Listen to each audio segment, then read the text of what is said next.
மக்கள் பக்கம் நிகழ்ச்சியோடு இணைந்திருக்கின்றீர்கள். இன்றைய தினம் கூட ஒரு முக்கியமான தலைப்பில் உங்களோடு பேசுவதற்கு நாங்கள் தயாராக இருக்கின்றோம். கடந்த சில வாரங்களாக சர்வதேச அளவில் முக்கியமாக பேசப்பட்டு கொண்டிருக்கின்ற விடயம் காஷ்மீர் விவகாரம் சம்பந்தமான விடயமாகவே இருக்கின்றது.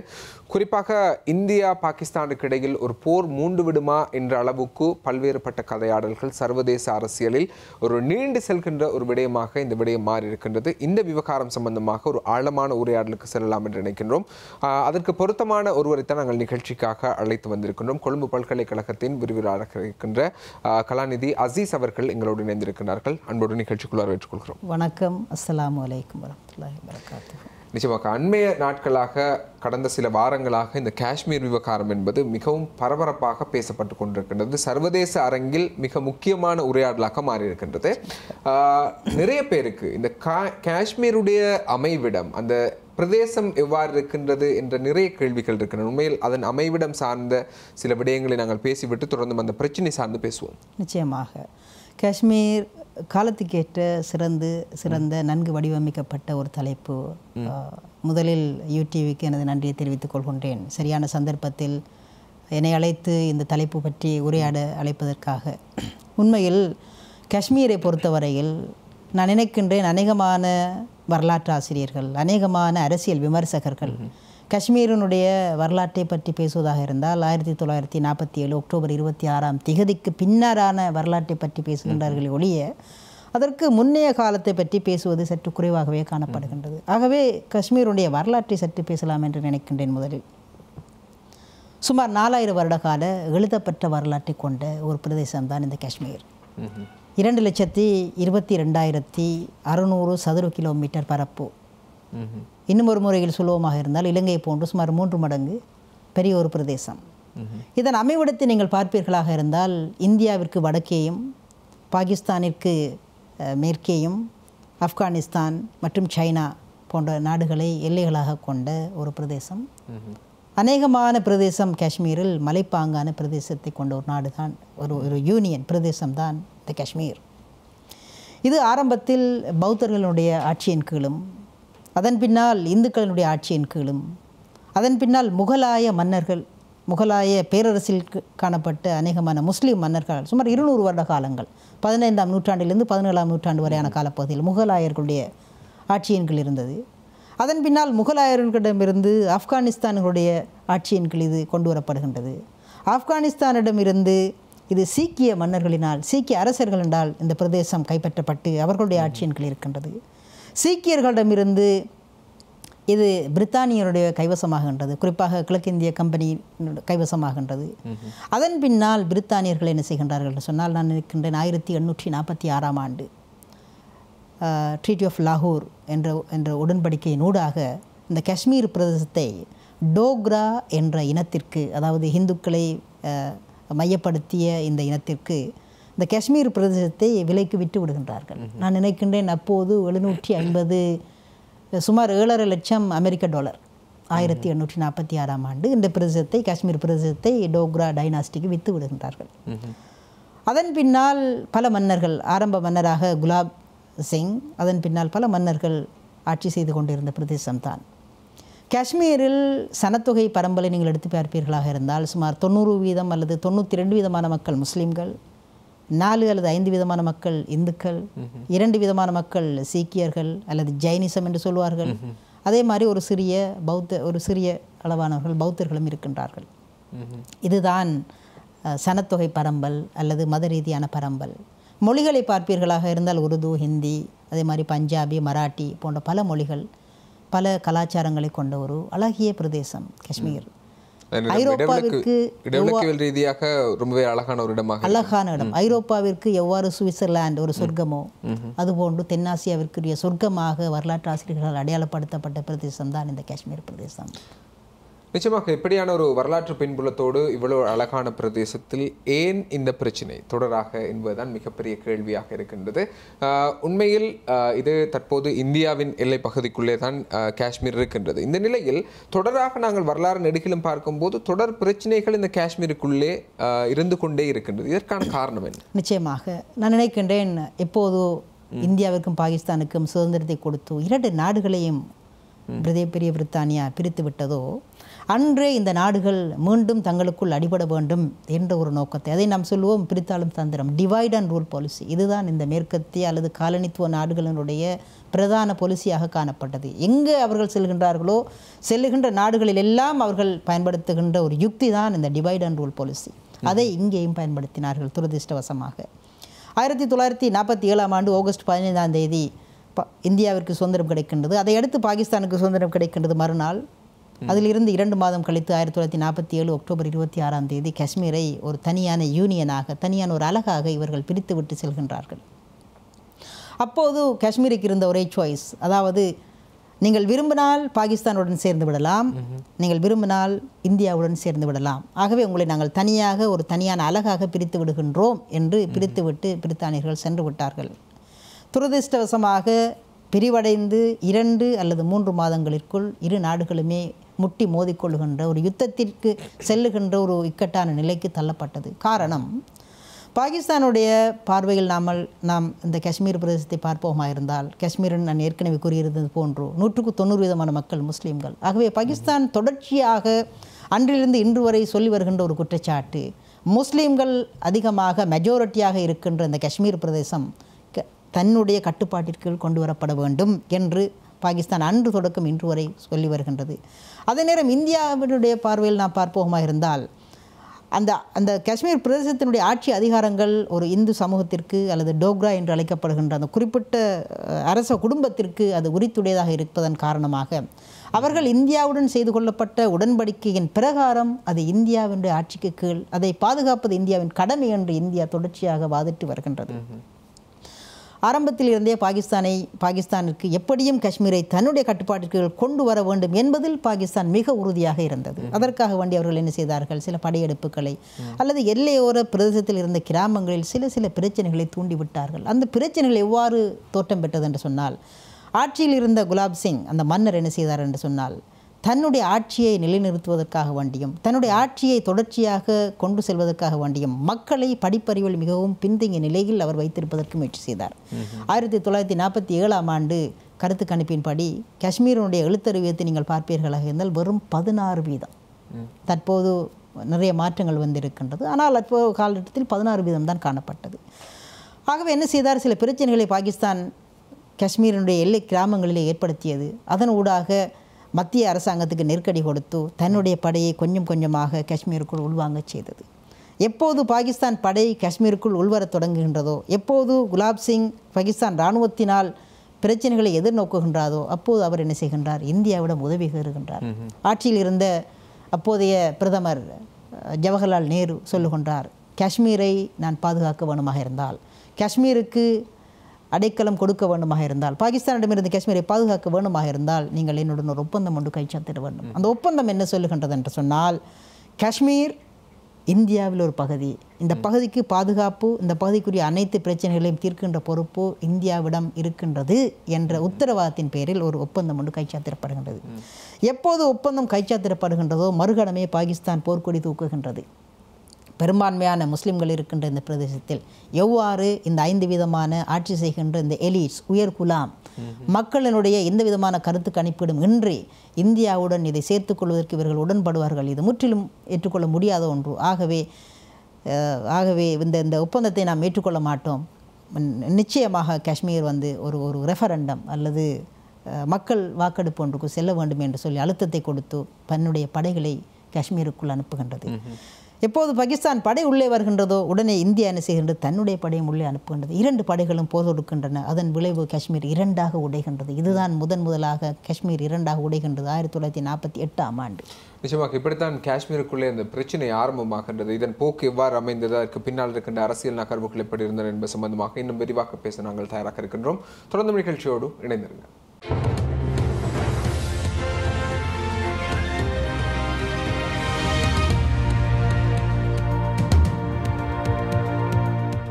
மக்கள் பக்கம் நிகழ்ச்சியோடு இணைந்திருக்கின்றீர்கள். கடந்த சில வாரங்களாக சர்வதேச அரங்கில் ஒரு முக்கியமான பேசு பொருளாக இருக்கின்ற காஷ்மீர் விவகாரம் சம்பந்தமாகத்தான் இன்றைய மக்கள் பக்கத்தில் நாங்கள் பேசிக் கொண்டிருக்கின்றோம். அதனோடு தொடர்புபட்ட குறிப்பாக சர்வதேச அரசியல் சம்பந்தமாக நீண்ட அனுபவம் கொண்ட கொழும்பு பல்கலைக்கழகத்தின் விரிவுரையாளர் டாக்டர் அசீஸ் அவர்கள் எங்களோடு இணைந்திருக்கின்றார்கள். அவரோடு தான் பேசிக் கொண்டிருக்கின்றோம். குறிப்பாக நீங்கள் அந்த காஷ்மீருக்குள்ளே எப்படி பிரச்சனை வந்தது, ஆரம்பமானது என்ற விடயத்தை விளம்பர இடைவெளிக்கு முன்னர் சொல்லியிருந்தீர்கள். அதனைத் தொடர்ந்து என்ன மாதிரியான நகர்வு காஷ்மீருக்குள்ளே? நிச்சயமாக. அதாவது 1947ஆம் ஆண்டு தொடங்கப்பட்ட இந்த யுத்தம் 48ஆம் ஆண்டு வருகின்ற பொழுது ஐக்கிய நாடுகள் சபையினுடைய அனுசரணையுடன் ஒரு யுத்த நிறுத்த ஒப்பந்தம் ஒன்று செய்யப்படுகின்றது. அதன் விளைவாக லைன் ஆஃப் கண்ட்ரோல் என்று அழைக்கப்படுகின்ற ஒரு எல்லை நிர்ணயம் ஒன்று நிர்ணயிக்கப்படுகின்றது. அது ஐக்கிய நாடுகள் சபையினால் நிர்ணயிக்கப்பட்ட எல்லை நிர்ணயம். அந்த எல்லை நிர்ணயத்தின்படி போர் நிறுத்த ஒப்பந்தம் செய்யப்பட்டு அதனூடாக ஒரு எல்லை ஒன்று போடப்படுகின்றது. எல்லைக்கு மேற்கே உள்ள பகுதி பாகிஸ்தானிற்கும் தெற்கே உள்ள பகுதி இந்தியாவிற்கும் இது வரையறுக்கப்படுகின்றது. அந்த ஒப்பந்தத்தினுடைய பிரதான நோக்கம் 3. ஒன்று இந்திய இராணுவமோ அல்லது பாகிஸ்தான் இராணுவமோ தங்கள் நிலைகளை விட்டு மேல் நோக்கி செல்லக்கூடாது. எந்த ஒரு சந்தர்ப்பத்திலும் இந்த எல்லையை 2 தரப்பும் மீறக்கூடாது. அடுத்த விடயம் தங்களுடைய இராணுவ இருப்புக்களை கொஞ்சம் கொஞ்சமாக விட்ரோ பண்ண வேண்டும். இதுதான் அவர்களுக்கு இருந்த ஒப்பந்தம். ஆனால் துரதிருஷ்டவசமாக இந்தியாவோ அல்லது பாகிஸ்தானோ தங்களுடைய இராணுவ குறைப்பை செய்வதற்கு எந்த விதமான நடவடிக்கைகளை மேற்கொள்ளவில்லை. மாறாக எவ்வாறு இராணுவத்தை ஸ்ட்ரென்த் அவர்களுடைய பலத்தை எவ்வாறு அதிகரிக்கலாம் என்றுதான் பல வகையான நடவடிக்கைகளை மேற்கொண்டு இருந்தார்கள். இந்த சந்தர்ப்பத்தில் தான் துரதிருஷ்டவசமாக இந்தியா சைனாவிற்கு இடையிலான போர் வெடிக்கின்றது 1962ஆம் ஆண்டு. காரணம் உங்களுக்கு தெரியும், காஷ்மீருடைய அமைவிடத்தை நீங்கள் பார்ப்பீர்களாக இருந்தால் 4 நாடுகள் இந்த காஷ்மீர் பிரதேசத்தை எல்லைகளாக கொண்ட நாடுகளாக இருக்கின்றது. India, Pakistan, Afghanistan, China.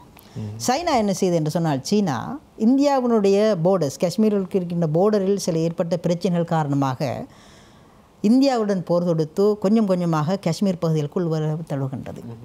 அதன் விளைவு தற்போது நீங்கள் காஷ்மீருடைய அமைவிடத்தை பார்ப்பீர்களாக இருந்தால் 43% பகுதி இந்தியாவிற்கும், அதை சொல்வார்கள் ஜம்மு காஷ்மீர் என்று.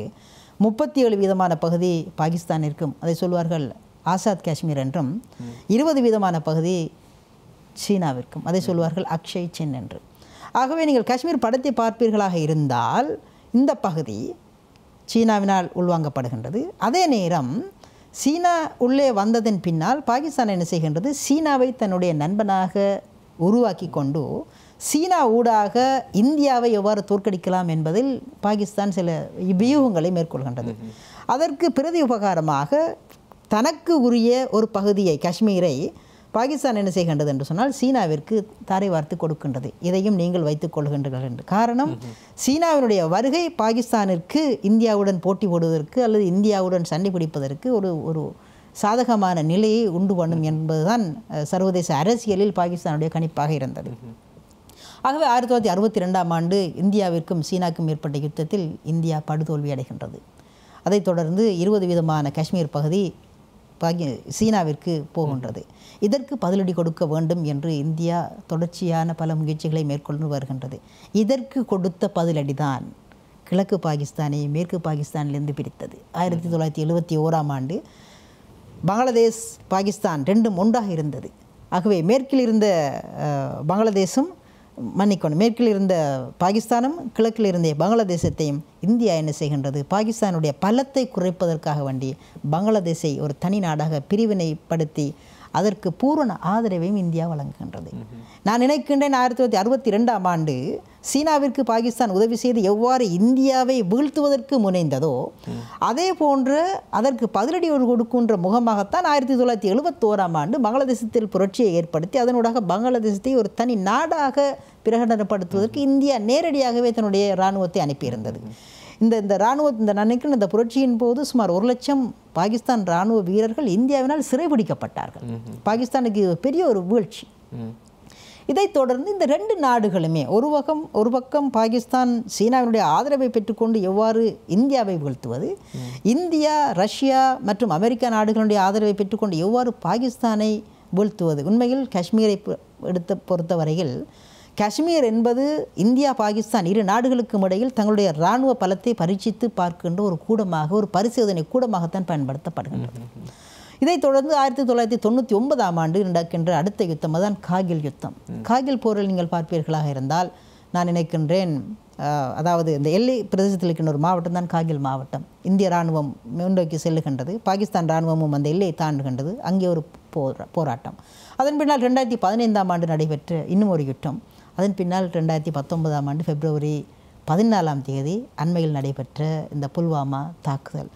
வரலாற்று நடிகிலும் நான் நினைக்கின்றேன் இதுவரை காலமும் சுமார் 47ஆம் ஆண்டு தொடங்கி 2019ஆம் ஆண்டு கல்யாண காலப்பகுதிகளில் இந்த வரலாற்று நடிகளும் நீங்கள் பார்ப்பீர்களாக இருந்தால் இந்தியா பாகிஸ்தானுக்கு இடையிலான யுத்தம் இதுவரையில் 1 மில்லியன் மக்களை பலி கொண்டுள்ளது. 1 மில்லியன் மக்களை. அதே நேரம் 15 லட்சம் மக்கள் அந்த பிரதேசத்தை விட்டு இடம்பெயர்ந்துள்ளார்கள். பல ரேப் கேசஸ்கள், பல அட்டூழியங்கள், இனப்படுகொலைகள் தொடர்ச்சியாக நடைபெற்று கொண்டே வருகின்றது. இந்தியாவின் கட்டுப்பாட்டில் இருக்கின்ற ஜம்மு காஷ்மீர் இந்திய இராணுவம் மிக மோசமான வன்முறைகளை கட்டவிழ்த்து விடுகின்றது. ஆசாத் காஷ்மீர் பாகிஸ்தானுடைய கட்டுப்பாட்டில் இருக்கின்ற பாகிஸ்தான் இராணுவம் பல வகையான இந்த வன்முறைகளை கட்டவிழ்த்து விடுகின்றது.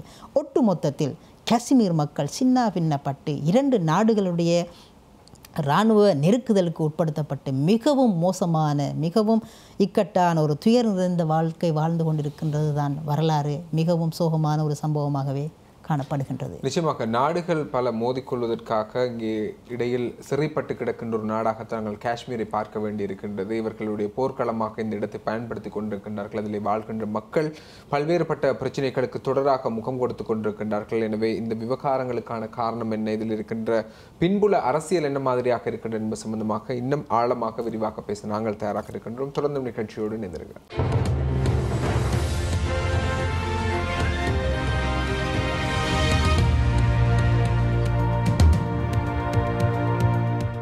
மக்கள் நம்பக்கம் நிகழ்ச்சியோடு இணைந்திருக்கின்றீர்கள். இன்றைய தினம் நாங்கள் ஒரு முக்கியமான சர்வதேச விடயம் சம்பந்தமாக பேசிக் கொண்டிருக்கின்றோம். காஷ்மீர் விவகாரம் சம்பந்தமாகத்தான் பேசிக் கொண்டிருக்கின்றோம்.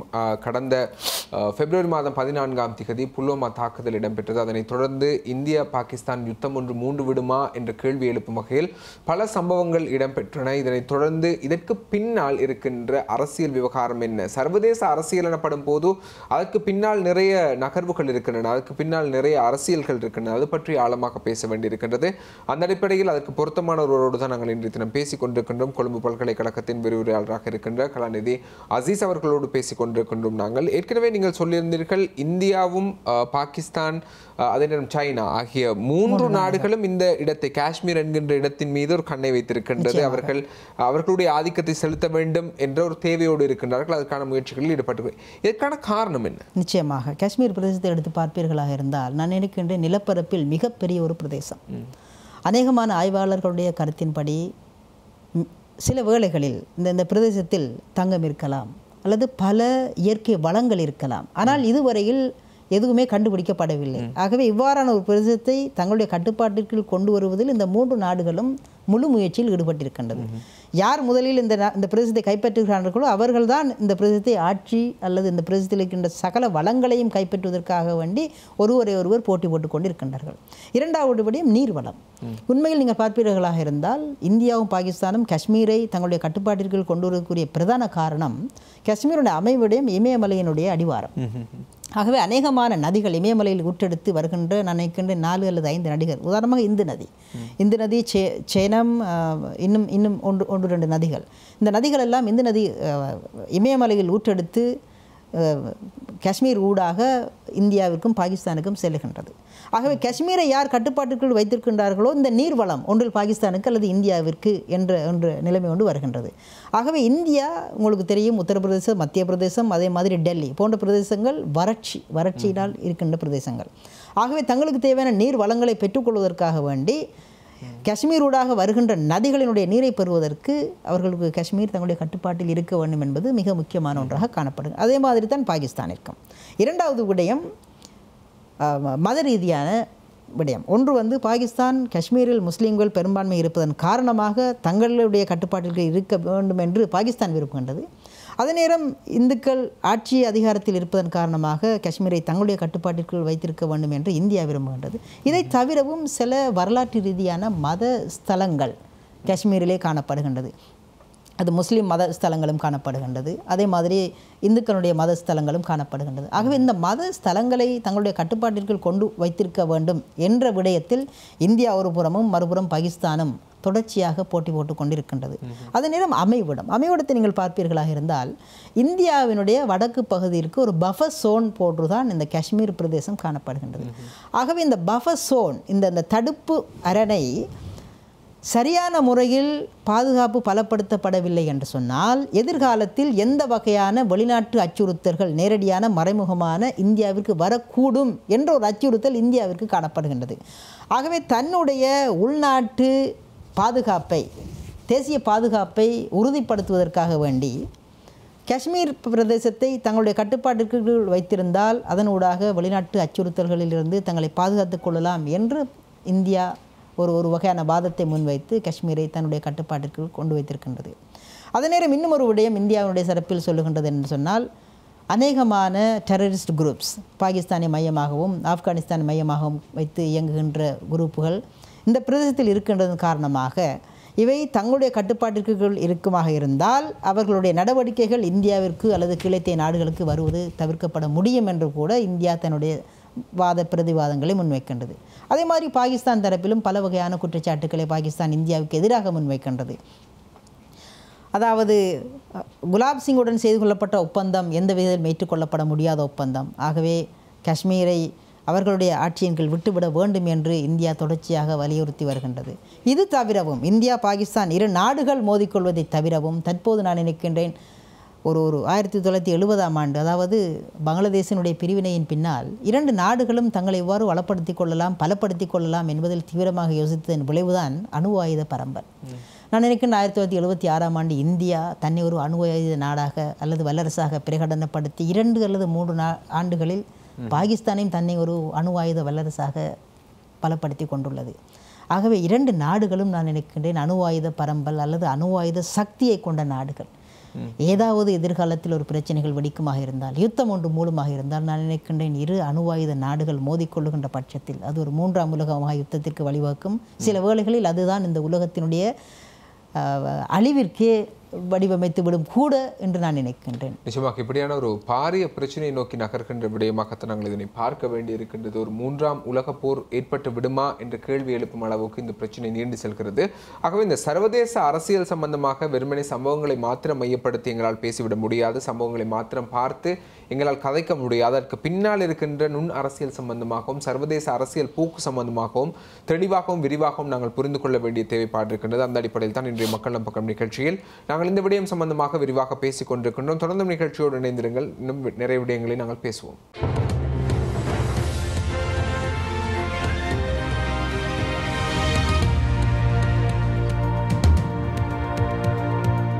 மக்கள் நம் பக்கம் நிகழ்ச்சியோடு இணைந்திருக்கின்றீர்கள். இன்றைய தினம் காஷ்மீர் விவகாரம் சம்பந்தமாகத்தான் பேசிக் கொண்டிருக்கின்றோம். காஷ்மீர் விவகாரம் அங்கே இடம்பெற்றுக் கொண்டிருக்கின்ற அரசியல் சூழ்நிலை சம்பந்தமாக நிறைய விடயங்களை பேசியிருந்தோம். அதன் வரலாற்று பின்புலம் சம்பந்தமாக நிறைய விடயங்களை பேசியிருந்தோம். அங்கே பிரச்சனை ஏற்படுவதற்கான காரணங்கள் என்ன என்பது சம்பந்தமாகவும் விரிவாக பேசியிருந்தோம். இன்றைய தினம் எங்களோடு இணைந்திருக்கின்றார்கள் கொழும்பு பல்கலைக்கழகத்தின் விரிவுரையாளர் டாக்டர் அசீஸ் அவர்கள். அவரோடு நாங்கள் பேசும்போது என் வரலாற்று பின்புலத்தின் நகர்வுகள் ஒரு 3ஆம் உலக மகா யுத்தத்தை ஏற்படுத்தி விடுமா என்ற கேள்விகளை கூட ஏற்படுத்தியிருக்கின்றன.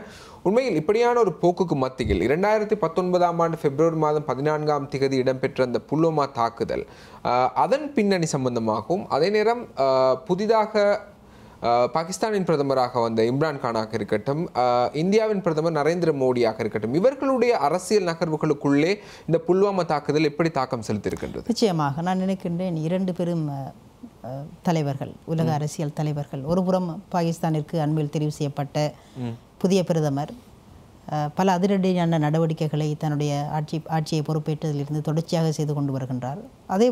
அதே நேரம் மறுபுறம் இந்தியாவை மிளிரச் செய்வோம், இந்தியாவை ஒளிரச் செய்வோம் என்ற கோஷங்களுடனும் பதாகைகளுடனும் வந்த இந்தியாவினுடைய பிரதமர் மோடி அவர்கள். 2 தலைவர்களும் நான் நினைக்கின்றேன் சில வேளைகளில் ஒன்றுபட்ட தன்மைகளையும் சில வேளைகளில் மாறுபட்ட கருத்துக்களையும் மாறுபட்ட தன்மைகளையும் கொண்ட அரசியல் தலைவர்களாக காணப்படுகின்றார்கள். பாகிஸ்தானிற்கு சுதந்திரம் கிடைத்து இதுவரை கால அரசியல் வரலாற்றில் நான் நினைக்கின்றேன் பாகிஸ்தானுடைய அரசியல் வரலாற்றில் அரைவாசிக்கு அரைவாசி இராணுவத்தினால் தான் ஆட்சி செய்யப்பட்டுள்ளது. காரணம், பாகிஸ்தானிற்கு இதுவரை வந்த தலைவர்கள் யாருமே சரியான ஒரு வழிமுறையை அல்லது பாகிஸ்தானிற்காக வேண்டி சரியான பொருளாதார கொள்கைகளை முன்வைக்கவில்லை. அதன் விளைவுதான் இராணுவம் அதிருப்தியுற்று அந்த தலைவர்களை கொலை செய்த வரலாறும் அந்த தலைவர்களை ஆட்சியிலிருந்து நீக்கிய வரலாறும் பாகிஸ்தானில் காணப்படுகின்றது. ஆனால் இந்தியாவினுடைய அரசியல் அப்படிப்பட்டதல்ல. இந்தியாவுடைய அரசியல் இரு கட்சி முறை. அதில் ஒன்று காங்கிரஸ், அதே நேரம் அடுத்த கட்சி தான், அதாவது 1983ஆம் ஆண்டு உருவாக்கப்பட்ட பிஜேபி கட்சி. மிகவும் குறுகிய காலத்திலே 1980களில் உருவாக்கப்பட்ட இந்த பிஜேபி கட்சி, பாரதிய ஜனதா கட்சி, மிகவும் குறுகிய காலத்திலே ஒரு பிரதமரை அந்த நாட்டிற்கு தெரிவு செய்கின்ற அளவுக்கு பலம் வாய்ந்த ஒரு கட்சியாக மாற்றம் பெற்று தற்போது சர்வதேச மட்டத்திலும் பேசப்படக்கூடிய தலைவர்களை உருவாக்கியுள்ளது. அத்வானி, வாஜ்பாய் போன்ற தலைவர்கள் எல்லாம். அதாவது மோடியினுடைய அரசியல் பிரவேசம் அல்லது அரசியல் அவர்களுடைய நோக்கங்களை நீங்கள் பார்ப்பீர்களாக இருந்தால், நினைக்கின்றேன் சர்வதேச அரசியலில் ஒரு நாடு முன்னோக்கி செல்ல வேண்டுமாக இருந்தால் தனித்து செயற்படுவது என்பதை விடுத்து நாடுகளுடன் ஒன்றாக நாடுகளுடன் சேர்த்து ஒரு அரசியல் பயணத்தை தான் மேற்கொள்ள வேண்டும். உங்களுக்கு தெரியும், முதலாம் உலக மகாயுத்தம், உலகம் 2 வகையாக பிரிக்கப்பட்டது. நேச நாடுகள், அச்சு நாடுகள். அதன் விளைவு அச்சு நாடுகள் தோற்கடிக்கப்பட்டது. 2ஆம் உலக மகாயுத்தம், நேச நாடுகள், அச்சு நாடுகள் தோற்கடிக்கப்பட்டது. ஆகவே தனி நாடொன்று, அச்சு நாடுகளாக அல்லது தனி நாடொன்று உலகத்தை எதிர்த்து உலகத்தை போட்டி போட்டு செல்வது என்பது நான் நினைக்கின்றேன் வரலாற்றில் எந்த ஒரு காலகட்டத்திலும் வென்ற வரலாறு காணப்படவில்லை. இந்தியாவில் இருக்கின்ற ஒரு பிரச்சனை என்னவென்றால், குறிப்பாக இந்தியாவினுடைய ஆட்சியில் இருக்கின்ற பிரதமர், அதே நேரம் இந்திய அரசாங்கத்தினுடைய முக்கியமான ஒரு குறிக்கோள் என்னவென்று சொன்னால், சீனாவுடன் இந்தியாவிற்கு நான் நினைக்கின்ற நட்பு இல்லை. எந்த விதத்திலும் சீனாவுடன் அவர்கள் ஒத்துப்போவது கிடையாது. பாகிஸ்தானுடன் அவர்கள் ஒத்துப்போவது கிடையாது. அமெரிக்காவுடன் பெரிய ஒரு கூட்டு இல்லை.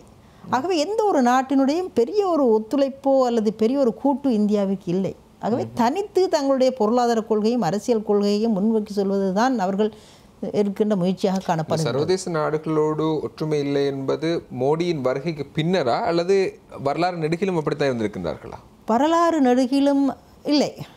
அதாவது காங்கிரசினுடைய ஆட்சியை பார்ப்பீர்களாக இருந்தால், காங்கிரசினுடைய காலத்தில் சோனியா காந்தி மற்றும் அவருடைய கணவர், அதே நேரம் அவருடைய மாமியாருடைய இந்திரா காந்தி, ராஜீவ் காந்தி, சோனியா காந்தி போன்றவருடைய காலத்தை பார்ப்பீர்கள். அந்த நேரு காலங்கள் எல்லாம், அந்த காலத்தில் இந்தியா நான் நினைக்கின்றேன் உலகம் 2ஆக பிரிவுபடுகின்ற பொழுது, ஒன்று முதலாளித்துவம் அல்லது கம்யூனிசம் என்று பிரிகின்ற பொழுது நேருடைய தலைமையில் உருவாக்கப்பட்டதான் நன்னலைன் மூமெண்ட்ஸ் நாம் என்று சொல்லுவார்கள். அதாவது பொதுநலவாய நன்னலை மூமெண்ட்ஸ் என்று சொன்னால்